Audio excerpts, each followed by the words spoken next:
हम सबके स्मार्टफोन्स में काफी सारी एप्स इंस्टॉल्ड होती हैं, कुछ एंटरटेनमेंट के लिए, कुछ चैटिंग के लिए और कुछ डेली लाइफ को थोड़ा कन्वीनियंट बनाने के लिए। लेकिन जब बात गवर्नमेंट रिलेटेड काम की आती है, जैसे डॉक्यूमेंट्स वेरीफाई करना हो, टैक्स डिटेल्स चेक करनी हो, एयरपोर्ट ट्रैवल इजी बनाना हो या इन्वेस्टमेंट्स एक्सप्लोर करने हो, तब अक्सर गूगल पर सर्च करते हैं या फिर किसी ऑफिस के चक्कर काटते हैं। जबकि रियलिटी ये है कि गवर्नमेंट की कुछ ऑफिशियल एप्स ऑलरेडी अवेलेबल हैं जो ये काफी काम सेकंड्स में कर सकती हैं। तो चलिए बताते हैं 5 ऐसी गवर्नमेंट एप्स जो हर इंडियन स्मार्टफोन यूजर के फोन में होनी चाहिए। सबसे पहले बात करते हैं डिजी लॉकर की। जरा सोचिए, अगर इसी वक्त किसी ने आपसे ड्राइविंग लाइसेंस या आधार दिखाने को कह दिया, क्या वो आपके पास होगा? मोस्ट केसेस में आंसर होता है नहीं, और इसी प्रॉब्लम का सोल्यूशन है डिजी लॉकर। डिजी लॉकर एक डिजिटल डॉक्यूमेंट वॉलेट है जहां आप अपने इंपॉर्टेंट डॉक्यूमेंट सेफली स्टोर कर सकते हैं। Aadhaar card, PAN card, driving license, vehicle RC, marksheets या इंश्योरेंस पेपर्स, सब कुछ एक ही जगह पर। और सबसे इंपॉर्टेंट बात यह है कि डिजी लॉकर में इशू हुए डॉक्यूमेंट्स लीगली वैलिड होते हैं, मतलब आपको हर जगह फिजिकल कॉपीज कैरी करने की जरूरत नहीं पड़ती। अगली ऐप है डिजी यात्रा। एयरपोर्ट ट्रैवल में सबसे ज्यादा इरिटेटिंग चीज क्या होती है? हर जगह बोर्डिंग पास और आईडी बार बार दिखाना, राइट? अगर आप फ्लाइट से ट्रैवल करते हैं तो डिजी यात्रा आपका एयरपोर्ट एक्सपीरियंस काफी स्मूथ बना सकती है। इस ऐप में आप अपना बोर्डिंग पास और फेशियल वेरिफिकेशन रजिस्टर कर सकते हैं।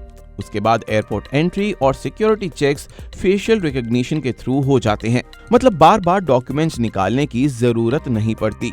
और इंटरेस्टिंग बात यह है कि डिजी यात्रा का यूज सिर्फ एयरपोर्ट्स तक लिमिटेड नहीं है। हाल ही में हुए इंडिया एआई इम्पैक्ट समिट जैसे लार्ज इवेंट्स में भी डिजी यात्रा based facial entry system use किया गया था, जहां अटेंडीज को कंप्लीटली पेपरलेस एंट्री दी गई।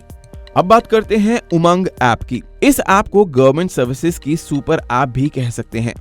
उमंग ऐप के थ्रू एक ही जगह पर आप काफी गवर्नमेंट सर्विसेज एक्सेस कर सकते हैं, जैसे पीएफ बैलेंस चेक करना, पेंशन डिटेल्स देखना, गैस बुकिंग करना और गवर्नमेंट स्कीम्स का बेनिफिट लेना। मतलब अलग अलग गवर्नमेंट ऐप्स डाउनलोड करने की जरूरत नहीं पड़ती। अगर आपको फ्रीक्वेंटली गवर्नमेंट रिलेटेड काम पड़ता है तो उमंग ऐप एक all in one government services dashboard बन सकता है। अब बात करते हैं टैक्स रिलेटेड एक इम्पोर्टेंट ऐप AIS यानी एनुअल इन्फॉर्मेशन स्टेटमेंट की। टैक्स फाइलिंग के दौरान सबसे बड़ा कंफ्यूजन क्या होता है? कितनी इनकम रिपोर्ट करनी है, कितना TDS ऑलरेडी कट हो चुका है और कहीं कोई ट्रांजैक्शन मिस तो नहीं हो गई। AIS ऐप के थ्रू आप एक ही जगह पर अपनी सैलरी इनकम देख सकते हैं, बैंक इंटरेस्ट मॉनिटर कर सकते हैं, कितना टैक्स डिडक्ट हुआ है और आपने कहां-कहां इन्वेस्टमेंट किए हुए हैं।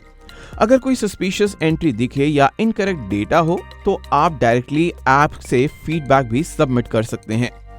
अब बात करते हैं एक ऐसी ऐप की जिसके बारे में सरप्राइजिंगली बहुत कम लोग जानते हैं, RBI रिटेल डायरेक्ट। नॉर्मली जब हम इन्वेस्टमेंट करते हैं तो म्यूचुअल फंड, स्टॉक्स या फिक्स डिपॉजिट्स के थ्रू करते हैं, लेकिन RBI रिटेल डायरेक्ट के थ्रू आप डायरेक्टली गवर्नमेंट बॉन्ड्स में इन्वेस्ट कर सकते हैं। मतलब आप एक retail direct gilt account open करके central government securities, treasury bills और स्टेट डेवलपमेंट लोन्स में इन्वेस्ट कर सकते हैं।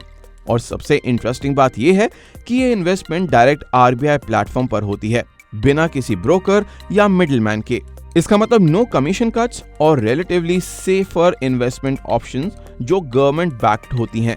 तो ये थी 5 गवर्नमेंट ऐप्स जो ऑनेस्टली हर इंडियन स्मार्टफोन यूजर को पता होनी चाहिए।